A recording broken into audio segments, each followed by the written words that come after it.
Selamünaleyküm. Günaydın, günaydın. Saat sabahın 4'ü mü? 5'i mi? 5'i, ay düşüyorum. 5'i, biz Paris'e gidiyoruz. Ben yani. Ben gidiyorum. Ama uzun bir gün olacak. Şimdi buradan 3-4 saat tren garına gideceğiz. Ondan sonra oradan da Paris'e geçeceğim. Yine bir 3-4 saat. Epey uzun bir gün olacak. Hayırlısı olsun inşallah. Yarın da event var.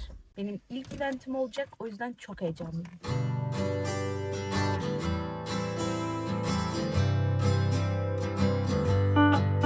Evet, Paris'teyiz. Of, trenin içinden hiç video çekemedim. O kadar gürültülüydü ki. Mikrofonumun da şarjı bitmişti. Bu mikrofondan bıktım zaten. Şimdi yemek yemeye gideceğim. Sonra hostelime geçeceğim. Oralardan kablolu kulaklık alacağım. Onun mikrofonuyla dışarıda devam edeceğim. Çünkü bu şekilde olmuyor yani. Uzun muydu yol? Yok, o değildi aslında. Çok hızlı, çok kolay geçti. Şimdi yemek yedikten sonra hostele gidince biraz dinlenirim. Ondan sonra da birazcık çıkar, etrafı dolaşırım. Yani bu ne demek? Eyfel'i görmeye gidelim. Şimdi geldim mekana. 2 tane hamburger söyledim. Bir tane tavuk burger, bir tane normal hamburger. Aynı menüdeydi. Uygun da fiyatı. 12,90 euro ödedim. Helal bir yer. Ben daha önce de buradan yemiştim. Güzeldi bayağı. Eğer yiyemezsem de paket yaparım. Akşam yerim diye düşünüyorum. Bu niye okuyamadım lan? Tropico markasını ilk defa görüyorum. Bu boykot mu ne? Tek bilmediğim marka buydu. Tek boykot olmadığını düşündüğüm marka da buydu. Bence menü fiyat performans, o yüzden şu an acayip keyifliyim. Hangisinden başlasam? Böyle masaları da hiç sevmiyorum ya. Böyle oturmak gerekiyor ama ben öyle oturamam. Ya tabii ki de bitiremedim ya. Paket yaptırdım, şimdi hostele gidiyorum. Allah'ınızı severseniz mantıklı mı? Bak şimdi. Benim Navigo Plus kartım var, tamam mı? Ve buna haftalık, günlük, aylık yükleme yapabiliyorsun.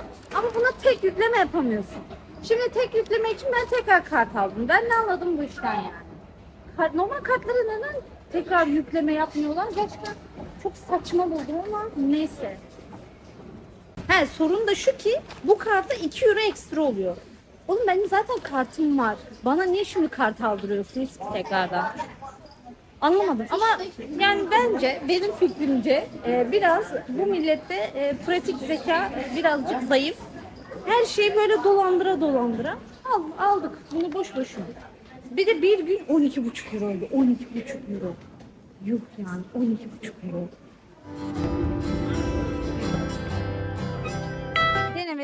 Deneme 1-2 adoslar. Tabii ki de mikrofonumun şarjı bitmişti. Ben onu şarj ettim. Sonra dedim ki tamam dedim. O zaman kulaklığı almama şimdilik gerek yok. Ya da mikrofon almama diye düşündüm. İnşallah bu bizi idare edecek. Neyse otelden çıktım. Otel mi diyeyim, hostel mi diyeyim, ne diyeyim ya. Neyse işte odadan çıktım. Biraz etrafı dolaşayım dedim. Tekrar ve tekrar nasıl oluyor bilmiyorum. Belki de 100. Paris'e gelişim. 100 abartı oldu biraz ama bayağı geldim ben Paris'e. Ama ona rağmen hala sürekli çok heyecanlanıyorum. Şimdi bu sokaklar biraz sıradan sokaklar ama genel olarak Paris'in atmosferini falan çok beğeniyorum. Sadece tabii ki de büyük şehirlerde olan böyle insanların suratsızlığı falan filan böyle şeyler var ama bunlar benim hiç umurumda değil. İnsanları hiç görmüyorum. Sadece Eyfel Kulesi'ni görüyorum. Şimdi Eyfel Kulesi'ne doğru gidiyoruz. Yani aslında daha 1-2 ay önce mi? Kaç ay önce oldu? 4 ay olmuş lan. En son Paris'e ne zaman geldim ben? Aralıkta. Bayağı olmuş. Neyse o zaman attığım YouTube vlogunun üstüne bir şey koymayacağım belki ama yine de gidip bir Eyfel'i dünya gözüyle görelim. Sonra yarınki etkinliğe gideceğiz. Yarınki etkinlik de benim ilk influencer etkinliğim. Davetim olacak. O yüzden epey bir heyecanlıyım açıkçası. Nasıl olacak bilmiyorum. İnsanları görünce nasıl olacak bilmiyorum. Yani beni tanıyan insanlar olduğu zaman hani böyle sarılmalı mıyım yoksa daha yani nasıl davranmalıyım onu kafamda kurmaya çalışıyorum. İnşallah güzel sohbet muhabbet. Bu sokak güzel, buradan gidelim. İnşallah güzel sohbet muhabbet yakalarız diye düşünüyorum. Öyle şeylere de acayip gerilirim. Şimdi ben onların hiçbirini tanımıyorum ya, hani tanımıyorum dedim. Hani hiç storylerini de bilmiyorum. Hiç, genelde zaten hep hesabı kilitli kişiler oluyor. Ben bazen bakıyorum işte kim takip etmiş, kimdir, nedir diye.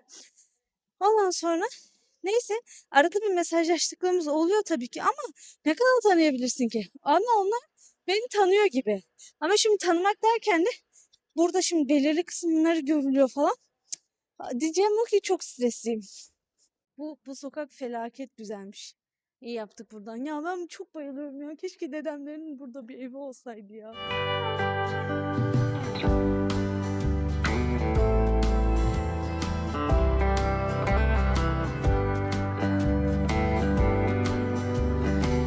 Evet şimdi Eyfel'e geldik. Az önce gördüğünüz gibi genelde böyle Eyfel'in önünde hep böyle ya bir kişi şarkı söyler ya böyle dans falan ederler. Bu seferki grup çok iyi değildi. Ben çok daha iyilerini gördüm burada. Özellikle böyle şarkı konusunu bozdu. O kadar buraya havuz yapmışlar kız. Süs havuzu yapmışlar. Burası ne zamandır tadilattaydı. Ben burayı var ya ben ilk defa Eyfel'e 5 yıl önce falan geldim. İlk defa bitirilmiş halini görüyorum. Neyse grup çok iyi değildi dansları falan. Dur nasıl göstereyim ben size ya? Buradan göstereyim. Allah.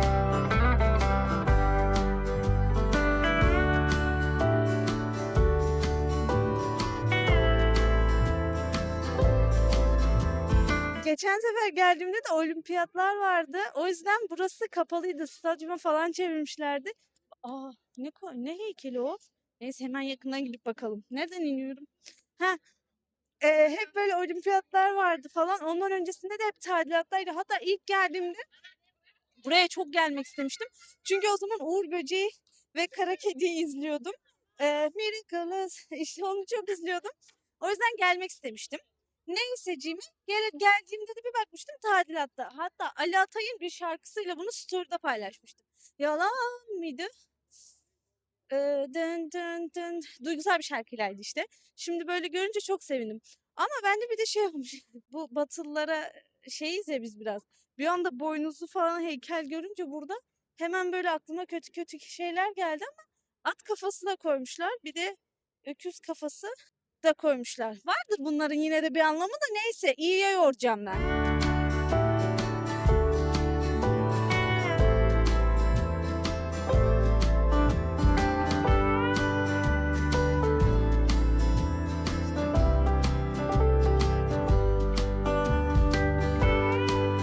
Ya fotoğraflarda niye bilmiyorum ama Eyfel'e şopmuşum gibi çıkıyor. Şimdi buraya birkaçını koyarım. Arkamda böyle şop gibi kaldı.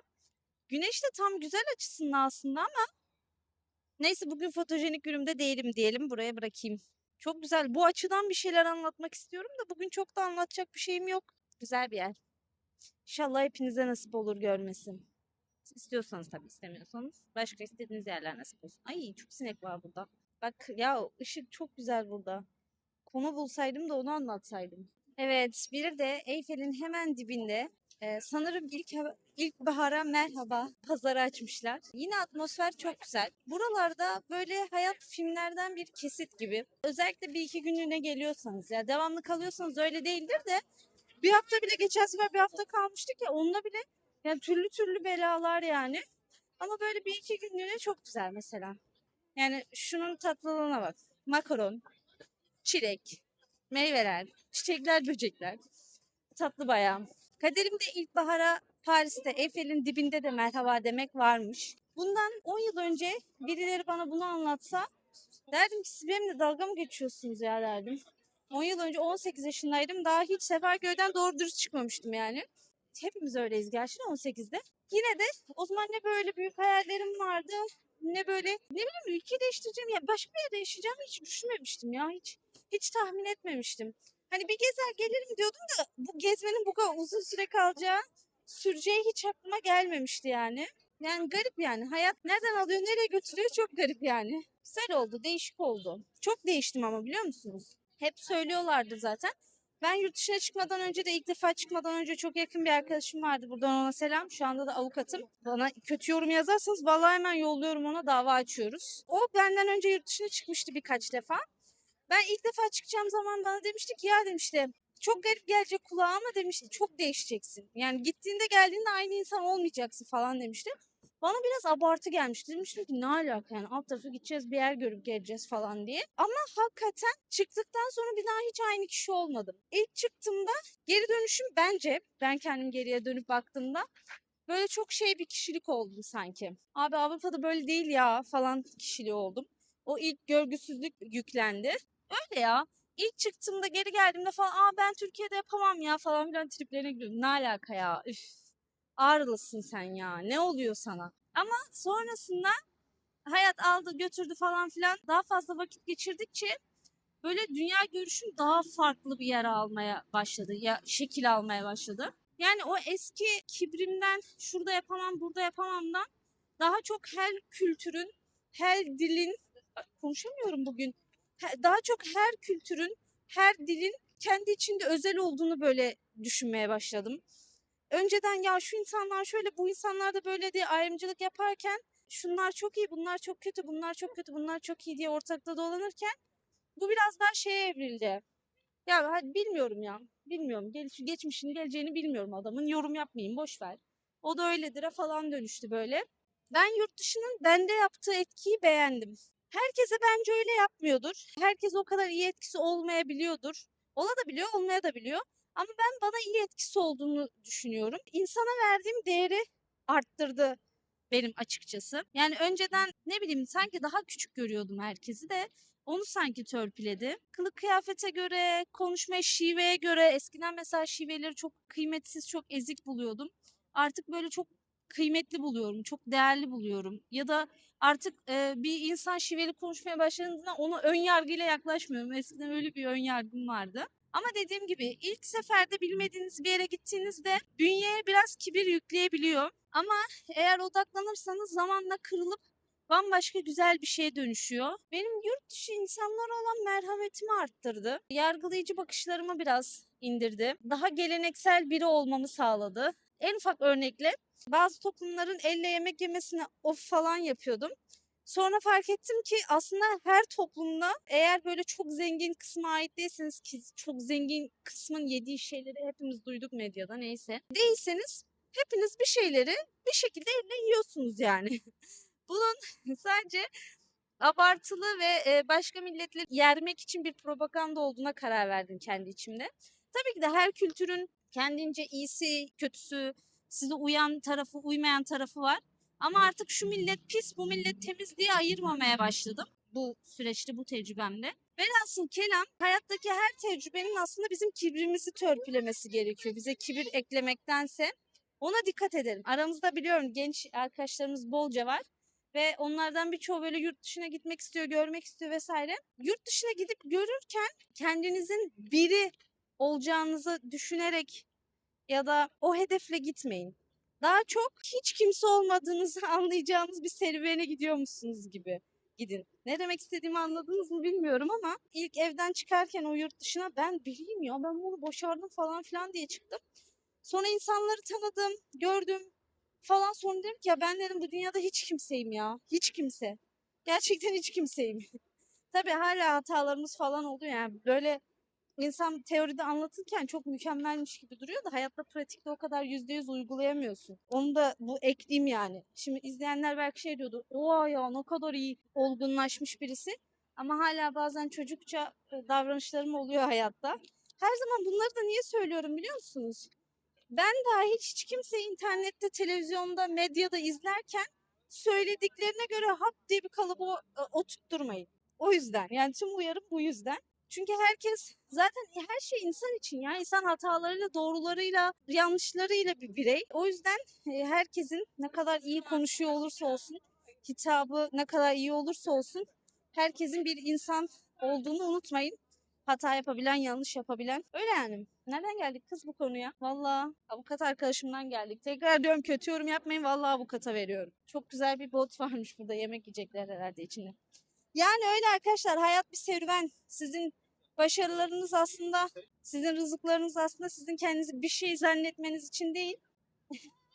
Bir tane küçük kız el salladı kameraya. Bir şey zannetmeniz için değil. Aksine daha çok bunu törpüleyip hiçbir şey zannetmemeniz için. Bu. Hayat dersi bugünlük bu. İşte bu gün batımında aklıma gelecekti. Az önce Eyfel'i arkama alacaktım. Öyle yapacaktım bu konuşmayı ya. Günaydınlar efendim. Bugün de uyandık elhamdülillah. İnanılmaz gerginim. Bugün etkinlik günü. Sabah kalktım işte falan. Ve zaten sabahları çok modunda uyanan birisi değilim ama bugün uyandım, bir sürü şey yaptım. Ona rağmen modum gelmedi. Acayip, niye bilmiyorum ama acayip gergin hissediyorum. Bilmiyorum nasıl davranacağım bilmiyorum. Şu an çok böyle içine kapandım bir anda.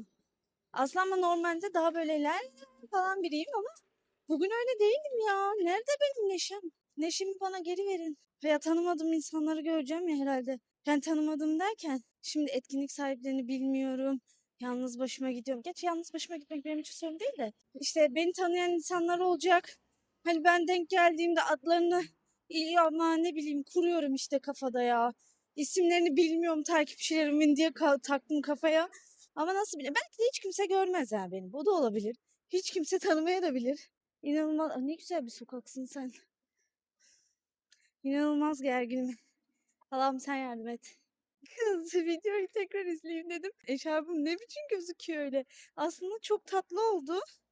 Ama anladınız mı? Hiç yürümeyince böyle. Ama rüzgar olunca ayı maya gibi açılıyor. Ayı maya mıydı? Bir tane böyle eşarbın sarışın küçük bir kız vardı ya. Neyse. Ayı maya mıydı? Yok. Maya aşa mıydı? Neyse işte ona benzemişim. Çok komiğime gitti. Ama normalde böyle güzel görünüyor aslında. Risk aldım bunu yaptım aslında. Biliyordum biliyor musunuz rüzgarda bozulacağını ama işte böyle bu modeli de çok beğeniyorum ya. Of. Geldim şimdi. Sırada bekliyorum. Çok heyecanlı ve gerginim. Gerçekten çok gerginim. Çok heyecanlıyım. Yemek de yemedim. Aslında yiyecektim. Sonra dedim ki böyle storylerde falan kuru dolma falan gördüm. Dedim ben bugün zaten burada bayağı bir yemek yerim. O yüzden aç geleyim dedim. Ama şimdi açlık da bana biraz vurdu. Yanımda tatlı bir şey var ama tatlı bir şey yemeyi de sevmiyorum. Ama bir tane yiyeceğim ki beni böyle biraz ayakta tutsun. Ama yine de heyecanlıyım. İnşallah çok güzel bir gün olur ya. Herkes için çok güzel yani. Onlar için de inşallah benden memnun kalırlar. Ben de inşallah buradan memnun kalırım.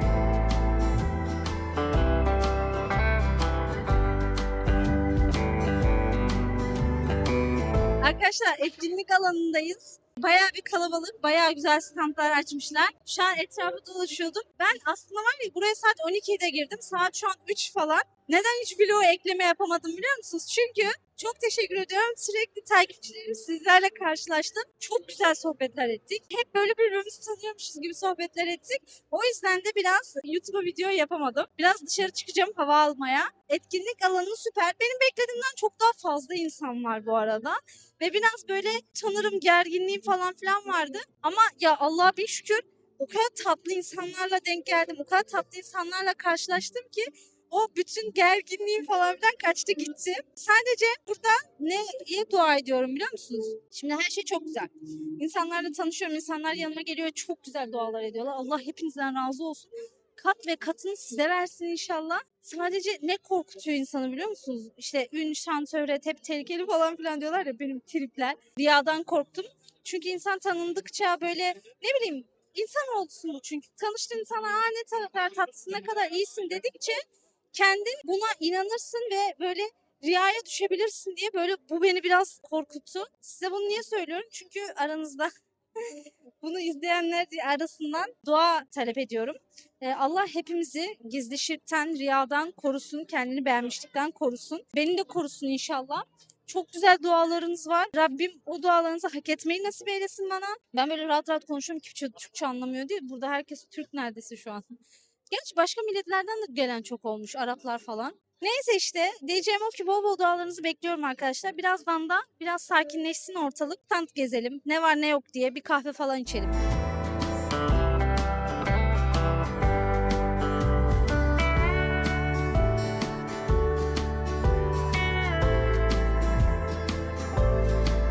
Evet, ortam biraz sakinlemişken, insanlar öbür tarafta konsere gitmişken biraz dolanalım bakalım neler var. Bir sürü stand açılmış. Bal standı var burada. Simitler, poğaçalar var. Ya hepsinden yemek istiyorum. Vallahi bir de yer kalmadı. İrmik helvası var. İrmik helvasını biraz pahalı buldum. 8 euro. Bana biraz pahalı geldi. Var ya geldiğimden beri dondurmada sıra var. Dondurma alacağım dedim ama dondurma sırası asla bitmedi. Başka. Neler var? Bol bol baklava var. Baklavalarımız burada. Bir de şurada bir içecek var. Onu da bir deneseydim iyi olurdu aslında ama ya ama işte çok her şeyden çok yedim içtim ya. Kahve. Bir arkadaşım gelecek üniversiteden. O gelince kahve içelim burada. Geleceğiz buraya. Biri size az önce içtim ben gösteremedim de boykot olmayan bir kola göstermek istiyorum. Palestin kola diye bir kola çıkartmışlar. Limon lime var, bu şekersizi var, orange var. Bir sürü farklı çeşide çıkartmışlar. Bunu bayağı beğendim ve destekledim. O yüzden hemen buradan bir içecek aldım. Eğer Fransa'da yaşıyorsanız içecek bir şey yok diyorsanız artık var. Çünkü Palestin Kola diye bir marka çıkmış. Allah onlardan razı olsun bu arada. Merhaba. Hello. Désolé, vous pouvez parler un peu lentement, s'il vous plaît, parce que mon français est pas bien. Ok. Ah. En gros, le concept, il est simple, c'est pour boycotter les marques comme Cola, Fanta ou autres. Et en fait, là, c'est vraiment c'est la marque Palestine, en fait, Gebelia, qui va vraiment, du coup, remplacer le Coca-Cola pour pas que l'argent va à Israël. L'argent va à la Palestine. En gros, quand vous allez acheter une canette, bah, l'argent sera renversé directement à la Palestine. Aujourd'hui, première fois, je vois cette marque et je suis très contente parce que c'est très bonne idée. Tous les monde là, oh non, c'est nos marques, j'ai besoin de boire cola et blabla, mais nos personnes faire quelque chose. Et aujourd'hui, je suis très contente parce que Muslim faire quelque chose et c'est la marque est très bien. Et j'ai essayé, j'aime beaucoup. J'aime beaucoup. Je ne sais pas, je suis objectif parce que je suis musulmane, mais je suis très content. Mashallah. Merci beaucoup à toi. Merci beaucoup pour la vidéo aussi. Et désolé, ma français est pas bonne. Excellent, excellent. Excellent. Merci beaucoup, c'est gentil. Merci. Fransızca deyince de ben ya ne kadar utandım ya. Ama kızla bayağı bir sohbet etmeye çalıştım. Herhalde dinleyerek öğrenmek de bayağı yardımcı oluyor ve ben haberim olmadan her akşam yemeğinde böyle ailemle falan dinlediğim için Fransızca arka planda öğreniyor muyum ne oluyor? Gerçi şimdi kendimi çok iyi konuşuyor hissettim. Ama tabii ki öncelikle eve gidip de bir bakmam lazım. Videolarda nasıl çıkmışım. Olur yani kendini böyle çok havalı konuşuyor zannedersin falan eve gidersin bir dinlersin konuşuyorsun falan böyle. Of ne yapacağımı unuttum. Çok bak Fransızca işte benden çok enerji alıyor. Onu konuşmak beni çok zorluyor. Statları geziyorduk en son ya. Şimdi herkes konserde biraz sakinledi diye gezmek istedim. Ama bir yandan arkadaşım... merhaba. Do you want to be in my YouTube video or not? Because if you don't, since video is open, you should go far from me. If you want to be with me, you should come closer to me. Come to. So I will just take one coffee, okay? Şimdi bir kahve içelim diyorum. Şurada böyle kahve standımız var. Buradan böyle bir deneme kumda kahve. Kumda kahve daha önce içtim mi hatırlamıyorum. Ama burada da hazır aletler varken abla bir denemiş olacağız kumda kahveyi de. Ya ben hiç hatırlamıyorum daha önce kumda kahve içtiğimi ya. Hep makinede o yüzden iyi olacak. Evet. Size zahmet valla tadına bakabilirsem çok iyi olur.